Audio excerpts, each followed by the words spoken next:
Hi, Emily. My name is Victor Taylor, and this is my reply to your post. Thank you, first of all, for your post on ethical violations in Ohio. The issue of dual relationships would definitely be tempting, probably to some therapists, because of the therapeutic alliance that needs to be had in order for it to be a profitable relationship. And I believe that with counselors, they may feel tempted to cross those boundaries after developing strong bonds with clients, especially if a client is, or if a counselor is impaired or dealing with difficulties in their own life and in need of support.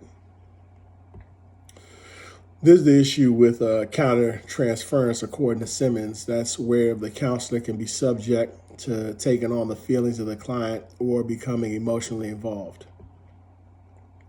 I also echo your sentiments about how many of the violations were not mistakes, but rather intentional deviance from the ethical standards.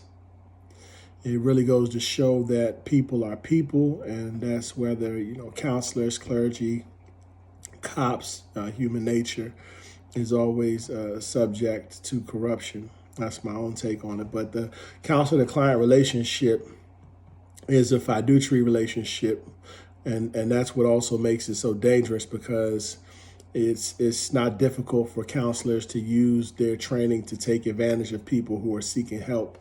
And this is truly a heartbreaking thing, because those who go seeking help can end up more hurt and unable to trust. So what you found in Ohio about impairment, that also sounded very thorough and direct regarding counselors continuing to practice while impaired. And concerning your question about a counselor in private practice and how they can recognize that they're impaired, it is a big concern in the profession. And what I've heard is the best defense is accountability to other counselors, and taking a self-inventory as often as needed, especially when dealing with health or relationship issues in a counselor's own personal life.